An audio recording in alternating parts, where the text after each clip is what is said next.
Hey everyone, AYBL Main here, and I wanted to take an opportunity today to continue with my top 5 albums for every year that I've been alive. We are currently at 1994.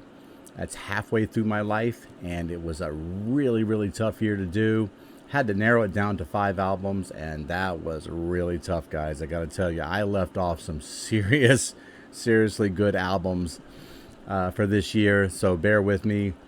In my top 5 for sure, I got 2 hip hop albums that are going to be on here.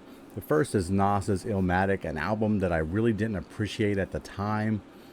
But since then, I really have grown to appreciate his rhyme scheme.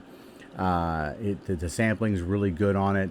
Everything's just really solid. I really want to kick myself for not really attaching myself to the album. Songs like World Is Yours, Life's a Bitch, Ain't Hard to Tell. Those are all really great tracks to check out if you get a chance. So please do so. The other hip hop album was kind of a no-brainer. I liked it a little bit at the time. I like it a lot more now. That's Notorious B.I.G.'s Ready to Die. My favorite track on there is Things Done Change, but it also has Big Papa and Juicy on there. The sampling is just top notch, guys. You definitely should check it out. I like it better than Life After Death. I know that may be blasphemy in some corners, but I think it's his best album. I think it's his best work. So, also in my top 5 is Green Day's Dookie. Green Day gets kind of this bum rap because a lot of people think that they sold out and popularized punk music, and that was a bad thing for some reason. I think making music accessible to the masses is never a bad thing, and I really enjoy Green Day's sound. This album I thought was really good. Basket Case and Longview and When I Come Around, all those are great tracks, and it really started a great string of albums for Green Day that I thought were just really top-notch stuff. So if you haven't heard Dookie, you definitely should check it out, guys. Also in my top 5 is going to be Live, Throwing Copper. A very solid album. It's got the song I Alone on there, and Selling the Drama, and it's got White Discussion, very good track. It's also got Lightning Crashes, which is probably their biggest hit as far as popular charting goes. The music video was just fantastic. One of the Scott brothers actually directed it. I can't remember which one of the Scott brothers did. Some fantastic imagery in there. You should definitely check out the music video if you get a chance. Live Throwing Copper is definitely worth being in my top 5 for sure. But overall, my number 1 album, really hard not to put it here, is Jeff Buckley's Grace. It's his only true studio album.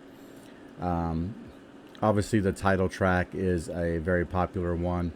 Last Goodbye is a great track, but no one's ever going to do a better cover version of Leonard Cohen's Hallelujah than Jeff Buckley did. A lot of people have tried, and a lot of people have come, close to being as good, but Jeff Buckley just sings so much from the heart, guys, and this album is just incredible, and that song is just a top-notch song. Definitely a top 100 song for me of all time. If you haven't ever listened to this album, give it a shot. If you haven't even listened to the single of Hallelujah by Jeff Buckley, give it a shot for sure.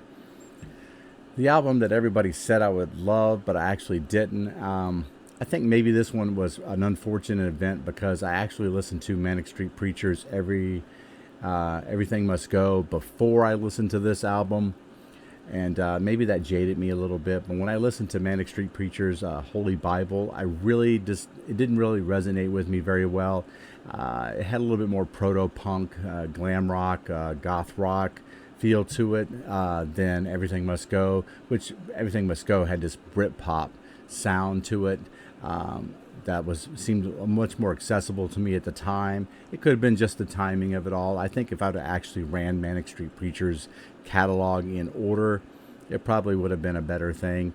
But because of that, I haven't got a chance to circle back around to it, so I'm going to put Manic Street Preachers' Holy Bible right here as the album that everybody said I would love, but I actually didn't. So that's what I got for 1994. I'm going to hit the second half of my life in the coming days, so If you get a chance, can you hit that subscribe button down below, or even just like the video? Maybe throw your top 5 albums up there too. That would be kind of cool.